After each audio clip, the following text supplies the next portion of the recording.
Phone के उस तरफ उसका प्यार था।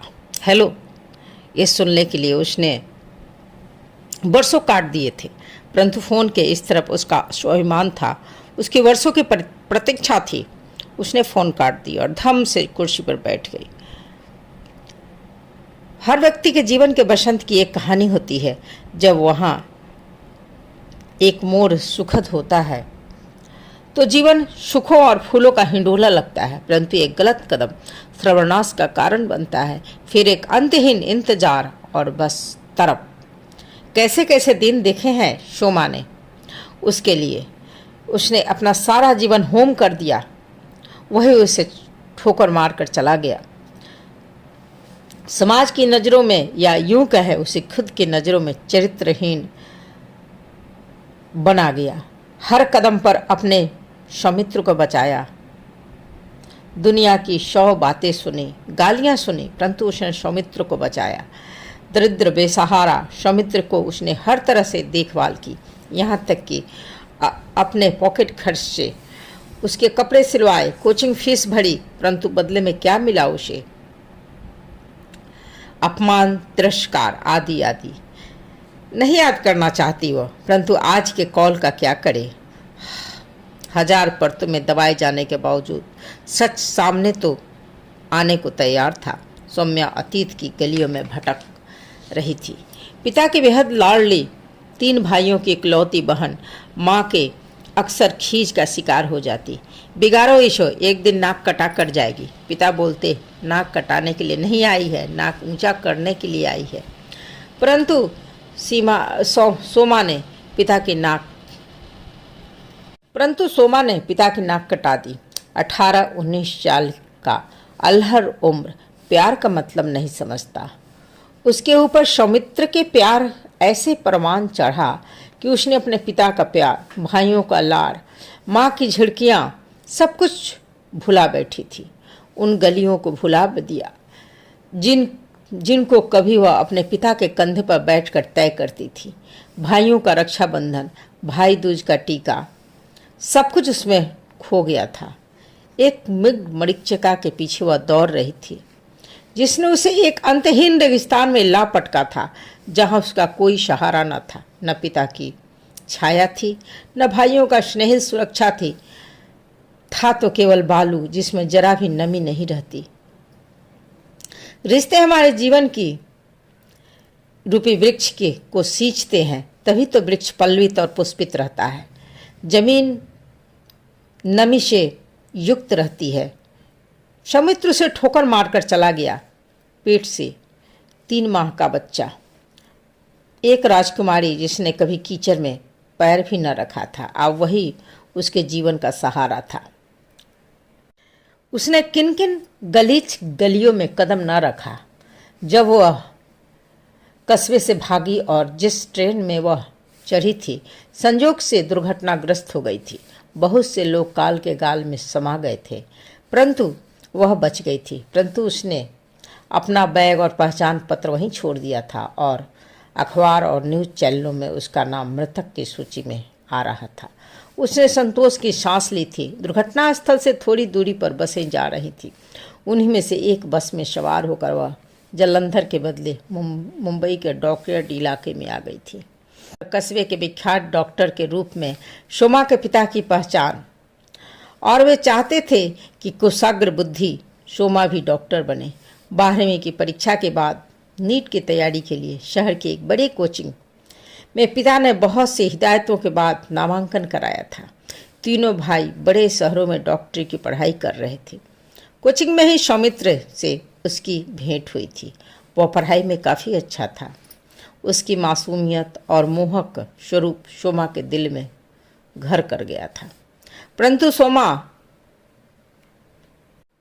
सोमा पढ़ाई में हमेशा उससे 2 कदम आगे रही। शायद यही सब कुछ सौमित्र को ज्वलनशील बना गया था। और ठीक नीट के एग्ज़ाम के दिन, ठीक उसे बाहों के बंधन और नशे के घेरे में छोड़कर वह नीट का एग्ज़ाम देने चला गया था। जब उसकी आंखें खुली थी तब वह एग्ज़ाम समय निकल चुका था। जब वह बदहवास बाहर दौड़ी थी तो सामने से सौमित्र से टकरा गई थी। क्या यार, ठीक से चला करो, अभी तक नशा नहीं उतरा क्या? वह तीखी हंसी हंसते हुए बोला था। वो उसकी बातें बिना सुने बोली थी, सौमित्र आज एग्ज़ाम है ना? हाँ था, अभी एग्ज़ाम देकर ही तो लौटा हूँ।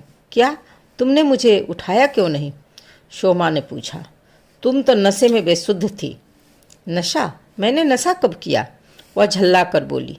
तो मैंने दिया था, वह बिना रुके बोला। अब तुम्हारा एग्ज़ाम तो छूट गया, अब नेक्स्ट ईयर ही संभव है। कोई इतना कैसे नीचे गिर सकता है, अब वह सोचती है। फिर वापस घर आ गई थी। रिजल्ट निकला। पिता उसका नाम खोज रहे थे। उनके चेहरे पर जो कुछ था, उनकी विस्फारित नज़रें शोमा को आज भी याद है। फिर 3 माह बाद जब उसे पता चला कि वह गर्भवती है और जब फ़ोन पर सौमित्र को बताया तो वह आश्चर्य करने लगा। बोला, जाओ कहीं डूब मरो, फिर मुझसे संपर्क न करना। फ़ोन हाथ में लिए वह जड़ हो गई थी। जब होश आया तो वह किसी को कुछ बताने लायक न रही। फिर पढ़ाई का बहाना, फिर ट्रेन का एक्सीडेंट, सब कुछ आज चलचित्र सा महसूस होता है, परंतु उसने सब कुछ भोगा है। मुंबई के डॉकेट इलाके में आकर उसने दिन रात मजदूरी की। उसके सुकोमल हाथ रक्त से भर जाते थे। उसका छल छल करता हुआ रूप उसे सबसे अलग बनाता था। कई बार वह अवांछित तत्वों का शिकार बनते बनते बची। वह चेहरे पर तेल, मोबिल, कालिख लपेट कर आती, दिन भर जहाज़ों के टूटे टुकड़े दूर दूर तक समेटती, साथियों के साथ थक कर चूर हो जाती। फिर हाथ में आते 200 रुपये, बड़े अमूल्य लगते थे 200 रुपये। फिर उसका गर्व बढ़ने लगा था तो उसने पिता द्वारा जन्मदिन के गिफ्ट के रूप में दी गई हीरे की अंगूठी को बेच डाला और एक सिटी चौल में उसने आश्रय लिया जहां प्रतीक का जन्म हुआ था। फिर कुछ दिन बाद उसने कंपनी ज्वाइन किया था, परंतु उसने अब अपना वेश बदल लिया था और एक दढ़ियल पंजाबी लड़के के वेश में कंपनी में काम करने लगी थी। बच्चे को क्रेज में डाला। उसने उसकी अपनी मजदूरी थोड़ी कम की और काम के घेरे घंटे कम किए और पास के साइबर कैफ़े में जाकर कंप्यूटर की बारीकियों को सीखने लगी थी। उसने ऑनलाइन अपने सर्टिफिकेट निकाले और जब थोड़े पैसे उसके पास हुए तो उसने अपना लैपटॉप खरीदा। प्रतीक की जिम्मेवारी से वह कभी नहीं भागी, परंतु दिन में 8-9 घंटे उसे क्रेज में रखने पड़ते थे। परंतु वह सोचती कि ये दिन भी निकल जाएंगे। वह प्रतीक को चूमती और सोचती, एक दिन सौमित्र से खोजता हुआ आएगा। पर कब, यह एक प्रश्न था। उसके लिए अभी बहुत से जीवन के पथरीले रास्तों पर चलना पड़ेगा। हुलिया बदलकर शोमा से हेमंत पाजी बन गई और अपने कामों में रम गई।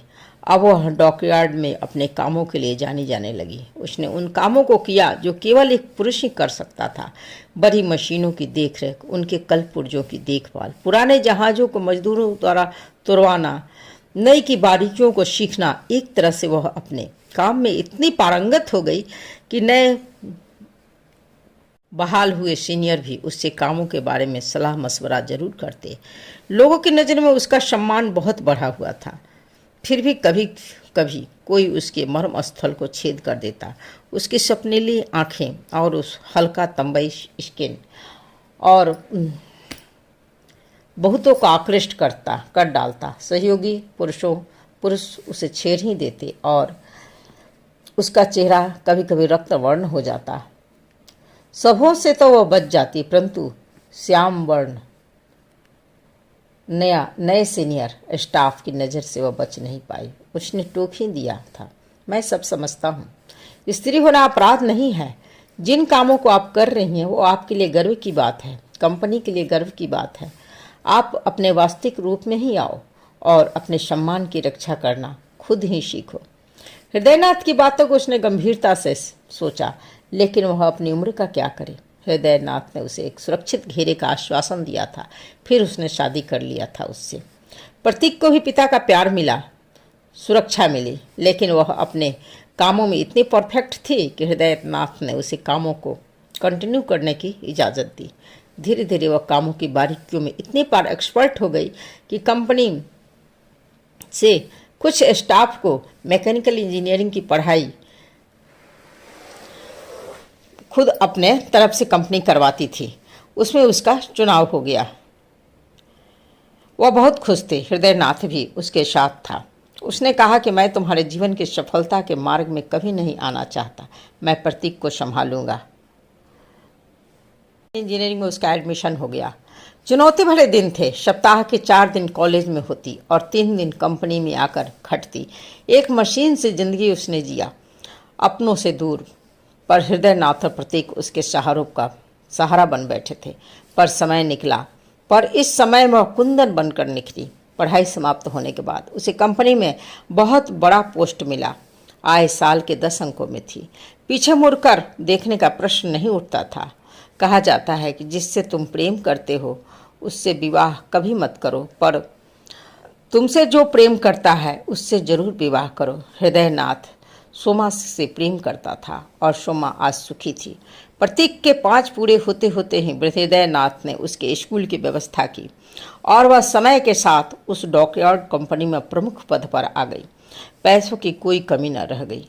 सम्मान भी भरपूर था, परंतु पुराने रिश्तों की चुभन अभी थी। पिता का प्यार, भाइयों का लाड़, माँ की झिड़की कभी कभी बहुत याद आती थी। एक दिन हृदयनाथ, सोमा और प्रतीक जुहू बीच घूमने गए थे। अचानक उसने अपने पिता को देखा। एक पिता को देखकर एक पुत्री के हृदय में जो तरंग उठती है उसके पूरे शरीर को झंझना गई। उसने चाहा कि दौड़कर अपने पिता से लिपट जाए, परंतु उसके पिता उसके पास से यूं गुजरे और एक बार भी उन्होंने उसकी तरफ नहीं देखा। उनके गुजरने के बाद वो फबक कर रो पड़ी। हृदयनाथ ने सांत्वना से उसके कंधे पर हाथ रखा। जब वह घर लौटी तो बहुत दिन तक वह अनिवासिक सी रही। हृदयनाथ उसे बार बार समझाते। एक दिन उसके पिता का फोन आया। उसने कहा कि बेटी, मैं तुम्हारे सारे संघर्षों को जानता हूँ। मैं जानता था तुम्हारे सारे कष्टों को। मुझे माफ़ करो, मैंने तुम्हें उस समय नहीं संभाला। मुझे पता था तो कि तुम यहाँ पर हो, और हृदयनाथ मेरे दोस्त का ही पुत्र है और मैंने ही तुम्हें इंजीनियरिंग में कंपनी के द्वारा भेजा है। तुम भले ही तो हमसे दूर रही, परंतु तुम्हारे पुराने रिश्ते आज भी जीवित रहे। तुम अपने पिता को माफ़ करो। पिता की बातें सुनकर उसे बड़ा ही संतोष हुआ और वह फ़ोन पर ही रो पड़ी। पिता ने उसे बहुत ढाढ़स बंधाया और उससे क्षमा मांगी, लेकिन सोमा को इतना जरूर था कि उसके पिता हमेशा उसके पीछे खड़े थे, जिसके कारण वह सुरक्षित बची थी। हृदयनाथ उसे अत्यंत प्रेम करता था, परंतु एक दिन उसे पता चला कि उसके माँ उसके शोक में बहुत पहले ही गुजर गई है और उसके भाई सभी डॉक्टर जो हैं अलग अलग शहरों में अपने जीवन में व्यस्त है। एक पिता ही अकेले रह गए हैं। उसने हृदयनाथ से बात की और पिता को लाने के लिए बोला। हृदयनाथ जाकर उसके पिता को बहुत कोशिश की लाने के लिए, लेकिन उसके पिता नहीं आए। और आज ये फ़ोन, ये बहुत बड़ा उसके लिए प्रश्न चिन्ह था। फ़ोन की घंटे फिर से दोबारा बज उठी। उसने फ़ोन उठाया। पीछे से फ़ोन के उस पार सौमित्र की आवाज़ थी। वह अपना अधिकार मांगना चाहता था। वह प्रतीक को मांग रहा था, लेकिन क्या ये संभव था? जिसे अपने खून से सींच कर पाला पोसा, उसे कैसे वो दे सकती थी? और यहाँ तक प्रतीक भी तैयार नहीं था। कई कोर्ट मुकदमे चले, लेकिन जीत तो होनी ही थी ना। सौम्या की ही जीत, सोमा की ही जीत हुई। कि प्रतीक ने भी अपनी माँ को ही चुना। सौमित्र एक बहुत बड़ा डॉक्टर बन चुका था, लेकिन आज भी निसंतान रह गया था। सोमा की हाय उसे लगी थी। तो आज की लड़कियां, हमारी लड़कियां बहुत जल्द भावनाओं में बहती हैं, लेकिन आज उन्हें भावनाओं में बहने का समय नहीं है। उनके कंधों पर अपने परिवार की इज्जत और सम्मान रहता है। उस इज्जत और सम्मान की रक्षा करना उनका कर्तव्य बनता है। भावनाओं में कभी मत बहिए, स्वस्थ रहिए और सुरक्षित रहिए। कहानी सुनने के लिए आपका धन्यवाद। अगर आपको कहानी अच्छी लगे तो ज़रूर लाइक करें और सब्सक्राइब कर दें।